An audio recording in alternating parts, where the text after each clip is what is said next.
All right, here to talk about the Broncos preseason game at Mile High and owner Pat Bowlen's contributions to the NFL is our Romi Bean. So, Romi, you're saying that tomorrow's game against the Packers is going to be the one to watch. Yes, absolutely. So this is preseason game 3, traditionally the one to watch. Why? Because this is when the players are going to play the starters for up to almost through the third quarter, potentially. Von Miller, he'll probably only play about 10 snaps, maybe even just a series. But you're going to see Trevor Siemian and a lot of the offense play into the third quarter. Really going to get a look at what is this offense going to look like. It's your first chance to really see. Right. How about some Jamal Charles? Jamal Charles. This is the first time and the only time that we're going to see Jamal Charles in preseason, which is a big deal. Now, Coach Vance Joseph, we've noticed he's very cautious with his players. So one reason we haven't seen Jamal Charles is because he doesn't want to rush it. He doesn't want to aggravate anything. The guy did have 2 ACL surgeries, right?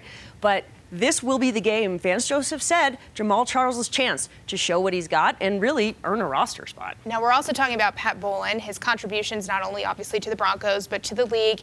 Why isn't this guy in the Hall of Fame already? I mean, that's the biggest question for me anyway. Yeah, I do not know the answer to why not. It's absolutely absurd, but Pat Bowlen has done so much for the Denver Broncos and for the NFL. As far as the Broncos, you know, he's was the owner, while the only AFC team to attend 3 Super Bowls in the 80s, the only AFC team to win a Super Bowl in the 90s. Oh, and they won 2. He was the fastest owner to 300 wins. I mean, the stats are unbelievable. I think the biggest one for him is 7 Super Bowl appearances and only 5 losing seasons. But beyond that, it's what he's done in the NFL so much for the league as well. Well, part of the dynamic of this, I'm thinking, is Pat Bowlen was never really a self-promoter. He's not Jerry Jones in that regard, right? And that's been said a lot, Alan, that one of the things that Jerry Jones got in before Pat Bowlen felt like they should have gone in either together or even Pat Bowlen beforehand. But Pat Bowlen was never about the self-promotion. He was about the team.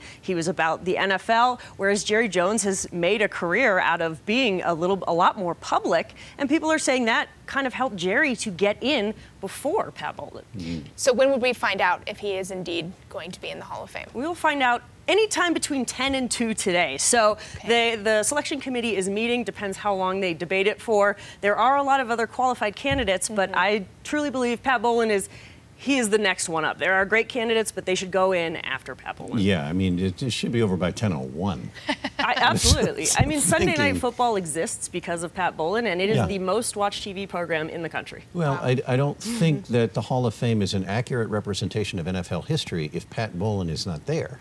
Absolutely. You know, I mean, if you want to do NFL history, well, there it is. And now there's a half and half. Some are saying that because Jerry Jones got in last year, that could hurt Pat Bowlen because an owner got in last year, so it may be a little bit easier for a GM to get in this year. The other half saying that Jerry Jones really kind of led a charge, though. It really brought attention to why is Pat Bowlen not in here. So it could go either way.